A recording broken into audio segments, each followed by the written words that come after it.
ফোনটা বসিয়ে দিয়ে চালিয়ে দিয়ে চলে গেছি। কি ঝিরি পোকার আওয়াজ শুনতে পাচ্ছ? শুভ সন্ধ্যা বন্ধুরা, কেমন আছো সবাই? শ্রাবণী নতুন একটা ব্লগে তোমাদের সকলকে স্বাগত। কিরকম ঝিঝি পোকার আওয়াজ হচ্ছে দেখো। আর মাথায় করেছি কালার, দেখেছো? পাকা চুলার একটাও নেই। শ্রাবণীর বয়স কমে গেছে। কে যে কালারটাকে তুলেছিল ভগবান জানে। ভাবলাম সন্ধ্যা থেকে অনেক কটা জিনিস শেয়ার করবো এবং বিকেল থেকে ভিডিওটাকে আরম্ভ করব। ভিডিওটা আপলোড করতে বসিয়েছি, ভিডিওটা তুমি না যে হাল করে দিল, আপলোড করতে বসিয়েছি, সে ভিডিওটা আপলোডই হলো না। তো রান্না বান্না হয়ে গেছে।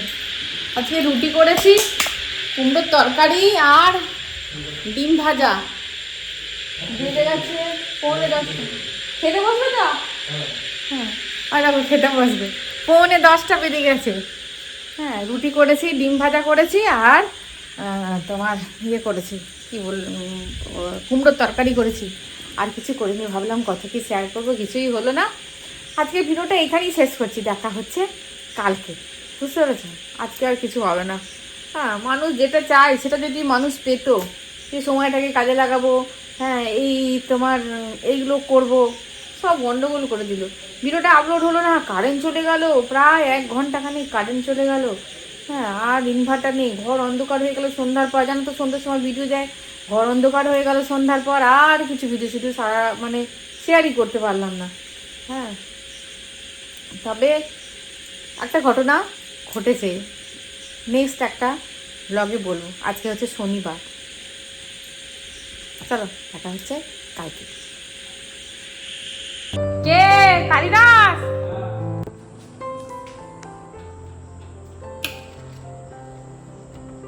কাকা নেই বাইরে? কই ঝিঙে কই? কালিদাস এনেছে ঝিঙে।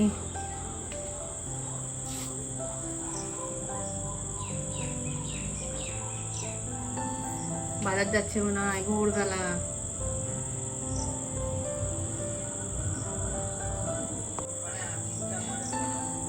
আমি রবিবারে তো যাবো না কাজে। হ্যাঁ, আমি ওইদিকে বেরিয়ে যাবো, ওই পাড়ার দিকে বেরিয়ে যাবো। ওইখানটা রাখো, ওইখানটা রাখো, ওইখানটা। 1 কিলো মাপা আছে। হ্যাঁ, 1 কিলোই মাপা আছে। মাপা আছে? এটা পাকা। এটা পাকা না? হ্যাঁ, এটা পাকা। পাকা না, আমি পাল্টে নিয়ে দিচ্ছি দাঁড়াও। হ্যাঁ, এটা পাকা। এটা পাকা। এই দুটো পাল্টে দাও। এইটা গাছের দাগ, এইগুলো সরুগুলো।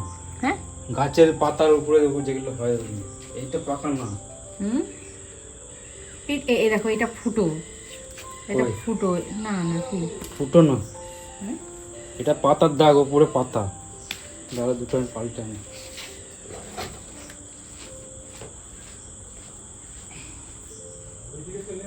ওই দুটো পাল্টে নিয়ে আসতে গেল। ওর কাছে আছে বাজারে, চুবড়িতে আছে বাইরে।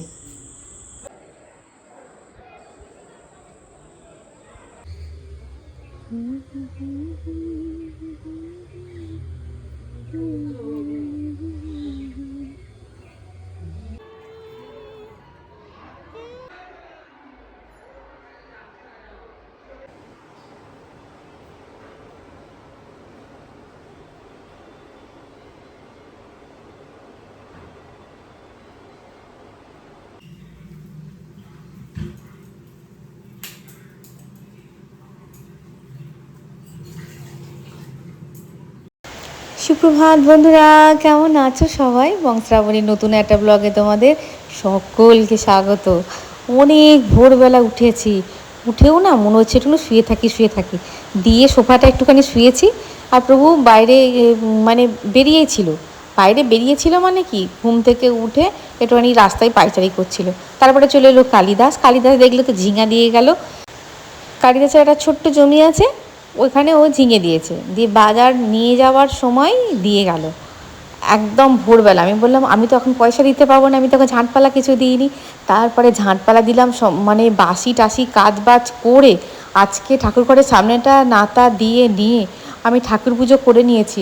কেননা টুকটাক অনেক কটা কাজ আছে, আর গোপালকে ভেবেছিলাম স্নান টান করিয়ে খেতে দিয়ে দেবো, বেলায় একটুখানি মানে কি বলবো মন থেকে মস্তিষ্ক থেকে সময় নিয়ে একটুখানি ভালো করে পুজো করবো। তারপর দেখলাম যে না, সেই সময়টা যদি না পাই দরকার নেই, সব কাজগুলো পরে করলেও হবে। আগে ঠাকুর পুজোটা সেরে নিলাম, সেরে টেরে নিয়ে তবে এখনও বৌদি এসে পৌঁছায়নি। আর ওদিকে বসিয়েছি একটুখানি ডাল সেদ্ধ, টিনের বাটিতে করে একটুখানি বসিয়েছি ডাল সেদ্ধ। এখানে চা বসাবো। সসপ্যানটা মানে তোমাদের ওখানে পোকা হচ্ছে, আমাদের এখানে লাইট জ্বললেই কি পোকা হচ্ছে গো, বাদুলে পোকার মতন ছোট্ট ছোট্ট পোকাগুলো ভর্তি হয়ে যাচ্ছে। আর সসপ্যানটাই পুরো চাপা দেওয়া ছিল না, সসপ্যানটা পুরো বাদুলে পোকায় ভর্তি হয়ে গেছিলো। আর এদিকে ওই দেখো কালিদাসের ঝিঙে বরবটি আলু পেঁয়াজ দিয়ে একটা তরকারি চাপিয়ে দিয়েছি অলরেডি। একটা নতুন মাছওয়ালার আমদানি হয়েছে এখানে, কোথায় বাড়ি জানি না। সেই মাছওয়ালাটা এদিকে কোনো দিন আসেনি, প্রথম দিনই মাছ দিয়ে গেছিলো, খুব সুন্দর। আর আমরা তো ভয়ে ভয়ে নিতে পারছি না, তবু বলছে না এগুলো ভেরির মাছ। বলছি না গো দাদা, বিশ্বাস করুন এগুলো ভেরির মাছ নয়, এগুলো টাটকা মাছ। আমি তো এখানে আর নতুন আসছি, আপনি একবার বিশ্বাস করুন আমার উপরে। বিশ্বাস করে সেদিনকে নিয়েছিল, সেদিনকে কিন্তু তোমাদেরকে দেখালাম তো কি ভালো মাছটা খেতে। আর আজকেও দেখো বড় ধরনের একটা রুই মাছ। বলো ঠিক বলছো তো, যদি ভেরির মাছ খেয়ে দেখি তাহলে কিন্তু জিন্দেগিতে তোমার কাছ থেকে মাছ দেবো না। বলছে না, সেই দিনও যেমন মাছ দিয়েছিলাম দাদা, আজকেও মাছটা খুব ভালো, আপনি নিয়েই দেখুন না। সে ভরসা করে নিয়েছে, মনে হচ্ছে তো ভালো হবে মাছটা। তবে দেখা যাক, এই মাছটা সেদিনকে মাছটা ঝোলে ফেলে দিয়েছিলাম, আজকে মাছটা ঝাল করব। সেদিন প্রভুর ঝোল অত ভালো লাগে না, আমার খুব মাছের ঝোল ভালো লাগে, আজকে ঝাল করব। আজকেও বেলা বাজে একটা, মেঘ করেছে যে মারাত্মক। তোমাদের ওখানে মেঘ করেছে, আমাদের এখানে মারাত্মক মেঘ করেছে। মারাত্মক দেখেছো মেঘটা কিরকম করে এসেছে, আসবে আসছে আসছে। জামা কাপড়গুলো তুলিলি, হ্যাঁ জামা কাপড়ের কি অবস্থা, সব একদিকে করে দিয়েছে হাওয়া দিয়ে, এইখানটা দিয়ে হাওয়াটা আসে তো একদিকে করে দিয়েছে। মেঘটা উঠলো তোমার ইয়ে কোণে, ঈশান কোণে, উঠতে উঠতে চলে এলো মাঝখানে, মাঝখান থেকে দেখো চলে গেল ঈশান কোণে। মেঘ উঠলে সেই মেঘে জল হয় না, সেই মেঘে বৃষ্টিপাত খুব কম হয়, হলেও খুব অল্প হয়। যদি নৈঋত কোণে ওঠে হবেই হবে, অবশ্যই হবে, কিন্তু হয় না, ওই ঘুমড়ে ঘুমড়ে গজরে গজরেই গেল, হলো না। তাহলে জামা কাপড়গুলো তুলে নিই, এই সময় বেরোনো যায় না বাইরে, কি গরম কি রোদ, বাপরে বাপরে। বাইরে থেকে সব নোংরাগুলো আসছে ভিতরে রে, ওই দিক থেকে হাওয়া দিচ্ছে, হাওয়াটা পাল্টে গিয়ে গেল। আচ্ছা দেখো বাইরে থেকে নোংরাগুলো এইদিকে চলে এলো, হাওয়াটা ওই দিক থেকে দিচ্ছে। ইস কি অবস্থা।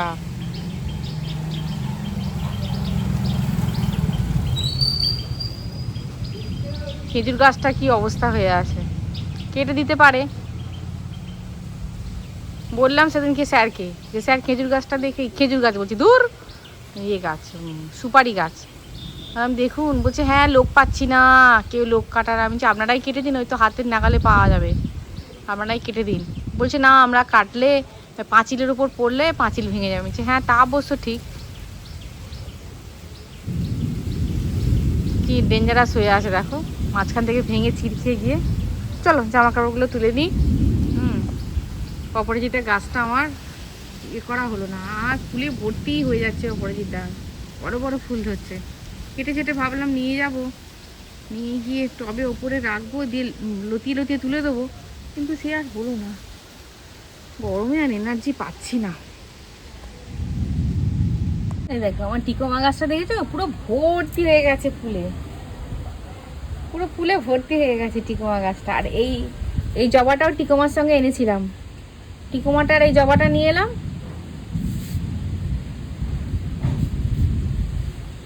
সকাল থেকে কারেন্ট গেল 7 বার, কারেন্ট গেল 7 বার। হ্যাঁ এত কারেন্ট যাচ্ছে, তোমাদের ওখানে কারেন্ট যাচ্ছে, আমার ওখানে 7 বার কারেন্ট গেল।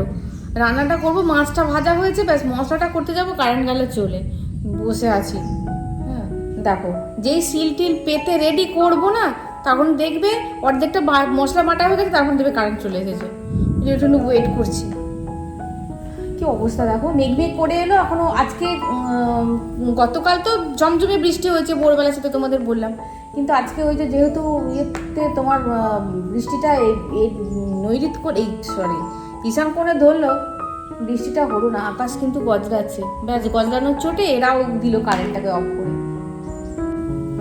আমার এক ইউটিউবের বন্ধু, হ্যাঁ, সেদিনে বলছে, মানে তার সঙ্গে মানে ইউটিউবও দেখে, হ্যাঁ, তার সঙ্গে আমার ফোনেও কথা হয়, হ্যাঁ, খুব কাছের বন্ধু আর কি। কাছের মানে কি, সবাই কাছে, তোমরাও কাছে, মানে তার সঙ্গে আমার ফোনে ফোনে যোগাযোগটা আছে। তা সে বলছে যে তোমার আমার বাড়ির একদম পাশেই বাজ পড়েছে, এবার বাজ পড়ার জন্য তার নতুন ছাদ বসে গেছে। কি অবস্থা বলো তো। আমাদের এখানে যখন একটা কুল গাছ ছিল, আমার এই পাশে কুল গাছ ছিল, মানে কি বলবো, এত স্টুডেন্টরা এসে কুল খেত, স্টুডেন্টরা এসে কুল খেত বলে কুল গাছটাকে কাটতে পারতাম না। অত্যাচারও হতো, ভালোও লাগতো, ওরা এসে ওই করতো, কিন্তু কুল গাছটাতে বাজ পড়েছিল। আর আমার বাড়ি থেকে 3 হাত দূরে ছিল কুল গাছটা, মানে বাড়ির দেওয়াল থেকে, ভাবতে পারছো, মানে কুল গাছের অর্ধেক ডাল এসে আমার এই যে এই এরিয়াটা তখন ছিল না, তখন একটা বাথরুম ছিল, ওর ওপর ডালগুলো এসে পড়তো। কি অবস্থা। আর আমি তখন ওই বাথরুমের মধ্যে, খোলা বাথরুম ছিল, বাবু সে একদিন গেছে, ওরে বাপ রে।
গতকাল গাছটা পড়ে একদম ভেঙে গেছে, ওটাকে রিপটিং হচ্ছে, শিকড়গুলো জড়িয়ে গেছিল, দেখো রিপটিং করার সময় তবু শিকড়গুলোকে এভাবে কেটে দেয়, কেটে দিয়ে আবার নতুন করে বসায়। ওই টপটা রং করা ছিল, আমি রং করেছিলাম হাতে করে, ব্যাস ওই টপটা মারার হলো। এত জোর ঝড়টা দিয়েছে, বাপরে বাপরে। ওটা আর ছোট হয়ে গেল না টপটা? না না, বেশি বড় টপ দিলে বেশি বড় হয়ে যাবে, বাড়ির ভিতরে অত বেশি ঝগড়া গাছ দাও। আর দুটো মাটি দিয়ে দাও, আর দুটো মাটি দিয়ে দাও। আর মাটি দেবো, বড় টপ দেবো। আরেকটু বড় দাও, ওই জন্যই তো উল্টে গেছিল। ছোট না না, ওইটা তো বড় দিলে ওইটাতে ঢুকবে না, হুম, ওই হলুদটাতে ঢুকবে না, ওইটা ঠিকই আছে। এটা ডাল কেটে দেবো, দেবো। ডাল কেটে দেবে? হ্যাঁ, ডাল কেটে দিলে আবার গুঁজে সুন্দর ঝাঁকি দেবে। এখানে কাটবো, দাঁড়া।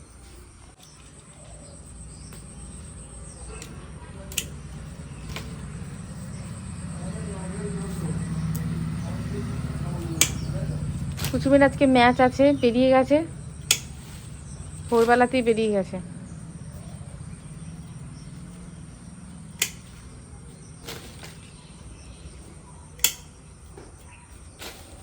বহুদিন গাছটা ছিল, বহুদিন নয়, বহু বছর, বলো, বহু বছর ছিল গাছটা।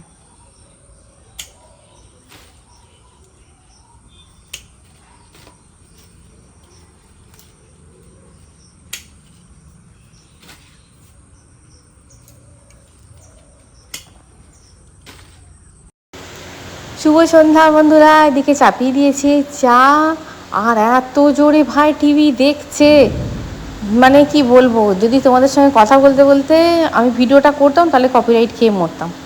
এদিকে চা চাপিয়ে দিয়েছি, আর এই চা পাতাটা শেষ হয়ে গেল। এই চা পাতাটা এত ভালো ছিল, কোনো বিশেষ কোম্পানি না, এমনি এলেবেলে কোম্পানি। বলেছিল আপনি নিয়ে যান, আর এক বন্ধু জিজ্ঞাসা করেছো তোমার কি সুগার আছে শ্রাবণীদি, তুমি মধু দিয়ে চা খাও?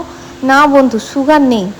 তবে দাদুর একদম বার্ধক্য বয়সে সুগার ধরা পড়েছিল, আর আমার বাবার হালকা সুগার ছিল শেষে, মানে আমার বাবা মানে রিটায়ার্ডের পর আমার বাবার আবার ব্লাড টেস্ট হয়েছিল, তখন সুগার ধরা পড়েছিল, কারণ একটা ফুসকুড়ি হয়েছিল সেইখানটা, সেটা ভালো হচ্ছিল না।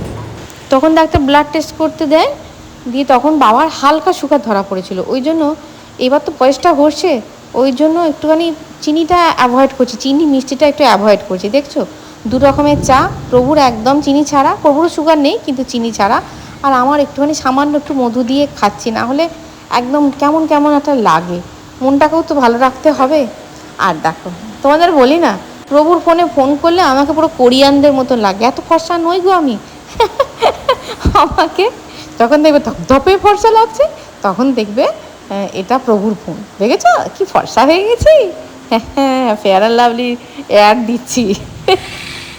পুরো ফর্সা বানিয়ে দেয়, পুরো ফর্সা। এত ফর্সা নয়, শ্যামলার থেকে একটু উজ্জ্বল আমার গায়ের রং, খুব ফর্সা নয়। তবে এক এক সময় মানে ফর্সা হয়ে যায়, আর এক এক সময় একদম গায়ের রংটা কালো হয়ে যায়। সেটা নির্ভর করে আমার হিমোগ্লোবিনের ওপরে। হিমোগ্লোবিন যখন ঠিকঠাক থাকে, সব ঠিকঠাক থাকে। ভিডিওটা আরম্ভ করছি শনিবার, শেষ করতে হয়ে গেল রবিবার। রবিবার কটা বাজে এখন? 9:45 বাজে। আমাদের এখানে ভিডিও দিতে পারিনি, কেননা শনিবারের ভিডিও তোমাদের কাছে যায়নি। হ্যাঁ, যে রবিবার দিন যে ভিডিও যাওয়ার কথা ছিল, সেই ভিডিওটা তোমাদের কাছে যায়নি, দেখেছো তো, ভিডিও দিতে পারিনি। 3:10 কুড়ুম কুড়ুম করে যেই খাওয়া দাওয়া সেরে উঠেছি। রবিবার দিন তো একটু স্বাভাবিকভাবে দেরি হয়, সবাই মিলে একসঙ্গে জুটে খাওয়া হয়, সারা সপ্তাহ হয় না সেরকমভাবে। তা যাই হোক, রবিবার খাওয়া দাওয়া মিটেছে প্রায় 3টেই। হ্যাঁ, তা বৌদি বাসন কটা শুধু মাজা হয়ে গেছে। বৌদি বাসন কটা তুলে শুধু রেখেছে, ঝমঝমিয়ে বৃষ্টি চলে এলো, প্রচণ্ড পরিমাণে মেঘ দেখা, কারেন্টই গেলে চলে। আমি ভাবলাম ভিডিওটা আর একটুখানি বাকি ছিল, হ্যাঁ সেভ করতে দেবো, মানে আরেকটু ভিডিওটা করা বাকি ছিল, মানে এইটুকু বাকি ছিল, যেটুকু কথাটা আমি বলবো সেইটুকুটা বাকি ছিল, করে নিয়ে আমি সেভ করতে দেবো। আর ফোনটাতে চার্জ নেই, ফোনটা সেভ করতে দেবো, এবারে ফোনটা চার্জে দিয়ে দেবো। ও বাবা, কারেন্টটাও চলে গেল, হলো না। মানে কি বলবো, 20-25% চার্জে হয়তো সেভিংটা কমপ্লিট হয়ে যেত, কিন্তু আপলোড হতো না। কেননা 3:10 কারেন্ট গেছে, কারেন্ট এসেছে রাত্রির, তখন এখন বাজে 9:10 কারেন্ট এসেছে, এখন 9:45 বাজে, 9:10 কারেন্ট এসেছে। সুতরাং কিচ্ছু হলো না, যা যা করবো ভাবলাম কিছুই হলো না। তো যাই হোক, ভিডিওটাকে শেষ করতে হবে। শেষ করতে হয়ে গেল রবিবার দিন, না কোথাকার ভিডিও কোথায় নিয়ে চলে আসে। যে কথাগুলো বলবো ভাবছি তোমাদেরকে, দেখো, বেড়াতে যাবো বলে নেচে মরছি, কিন্তু এত জটিলতার সৃষ্টি হচ্ছে যে ধারণারও বাইরে, এত জটিলতার সৃষ্টি হচ্ছে। দেখো, প্রথমত জটিলতা হচ্ছে আমি ক্রিয়েট করছি। কেন ক্রিয়েট করছি? আমি হচ্ছে একটা ভমিটিংয়ের টেন্ডেন্সি, মানে এত ট্রেন্ড আমার ভমিটিংয়ের, একটা টেন্ডেন্সির লোক, যাকে নিয়ে সর্বত্র যাতায়াত করা যায় না উইদাউট পেট্রোল গাড়ি ছাড়া। পেট্রোল তো বললামই, অকটে এই অকোটা মানুষগুলোকে নিয়ে না, যাদের অকোটার প্রবলেম নেই, তারা যে কী সমস্যায় ভোগে তারাই শুধু জানে, বুঝতে পারলে? কেননা তোমাদেরকে বলছি, আমি যখন এতে গেছিলাম, তোমার তখন কুসুম হয়নি, হরিদ্বারে গেছিলাম আমি, আমার মা, বাবা, আমার মাসিমণি সবাই মিলে গেছিলাম, প্রভুর একটা বন্ধু, তার ফ্যামিলি। ওরে বাপ রে বাপ, বাসে করে যত দূর গেছি, বমি করতে করতে গেছি, আর খেয়ে দিয়ে উঠেছি বাসে। মানে সেই কি বলবো, জানলাগুলো খোলা, মানে খুলছি, মুখটা বাড়াচ্ছি, আর বউ বলছে মুখটা বার করো না, সত্যি বাস যাচ্ছে তো, মানে বাস বল কি তোমার এই পাহাড়ের গা দিয়ে যাচ্ছে তো, মুখটা বার করো না, কখন কি গাছপালা বাস যাচ্ছে বলছে, দেখেছো? গাছপালাগুলো ওই পাহাড় থেকে চলে চলে আসে, মানে যেগুলো পাহাড়ে হয়, হ্যাঁ বলছে সেগুলো ঝাপটা লাগবে, চোখ মুখ কানা হয়ে যাবে, মরবে তখন। হ্যাঁ, কিন্তু যারা ওই ভমিটিংয়ের টেন্ডেন্সি আছে না, তারা যে কী কষ্ট হয়, ওই একটা সমস্যা। কেননা যাদের সঙ্গে যাচ্ছি, মানে গ্রুপের সঙ্গে, ওদের একটা বাস ঠিক করে দিয়েছে, জানো তো, বাসে করে যাবে। বাসটা অবভিয়াসলি তোমার এসি, কিন্তু বলে কি হবে, ওই এসি হোক আর যাই হোক, যখন ঘুরে ঘুরে উঠবে না, আমার বমি পাবে। আমি বেশ বুঝতে পারছি, আমি বাবুকে বলছি তুমি চলে যাও, আমাকে ফেলে আমাকে নিয়ে যেও না। হ্যাঁ, প্রথমত আমি প্রবলেম ক্রিয়েট করছি, দ্বিতীয়ত কেন এই সমস্যার সমাধান ওরা করতে পারছে না বলে আমরা একটা বাস করে দেবো আপনাদের জন্য, আর কী করে গাড়ি করব। গাড়ি করলে এমন একটা খরচা বলছে যেটা আমাদের পক্ষে বহন করা সম্ভব নয়। হ্যাঁ, আর একটা প্রবলেম ক্রিয়েট হচ্ছে আমার ছেলে প্রত্যেকবারই বদমাইশি করে, ঘাড় নাড়ছে জানো তো। এই যে ঘাড় নাড়ছে, এই ঘাড় আমি যে স্টপ করাতে পারবো কিনা আমি জানি না, কি হেলাতে পারবো কিনা, যাবি তো যতক্ষণ না বলবে এইরকম করবে, হ্যাঁ আমি জানি না। হ্যাঁ, ছেড়ে ছুড়ে চলে গেলেও তোমরা বলবে ছেলে ছেড়ে দিয়ে চলে গেলে, সেই যখন সিকিম গেছিলাম তখন পড়েছিল ছেলে ছেড়ে দিয়ে চলে গেলে, আমরা হলে যেতাম না। অনেকেই কমেন্টস এসেছিলো, আমি ওসব কমেন্টসগুলো গুরুত্ব দিই না, কেন সমস্যা আমার। হ্যাঁ, আর কি বলবো, যাই হোক ওই সব ব্যাপার নিয়ে আমি মাথা দেবো না। কিন্তু ওই ছেলে, আমি প্রবলেম, আমার ছেলে প্রবলেম। ঘাড় নাড়তে আরম্ভ করেছে আজকে সকাল থেকেই, জানো তো, ঘাড় নাড়তে আরম্ভ করে কী একটা ক্লাব থেকে ফোন এলো, হ্যাঁ স্যারেদের, সেই ঘাড় নাড়তে আরম্ভ করলো জানো তো। জানি না কী হবে, জানি না, যা হবার হবে। গোপালবাবু যদি নিয়ে যাওয়াই তাহলে হবে, না যদি সমস্ত পরিস্থিতি না ঠিক থাকে তাহলে হয়তো যাওয়া হবে না, বুঝলে। আগে থেকে ওই যে নৃত্য করে মরি না, আমি তোমাদেরও বললাম আগে থেকে ইয়ে করো না, হ্যাঁ যে শ্রাবণী যাবে, হ্যাঁ হাসছি, দেখো এত প্রবলেমের মধ্যে আমি হাসি। তাহলে এই হচ্ছে আমার সমস্যা। তাহলে আজ আসি, দেখা হচ্ছে পরের ভিডিওয়। খুব ভালো থাকবে, খুব সুস্থ থাকবে। টাটা।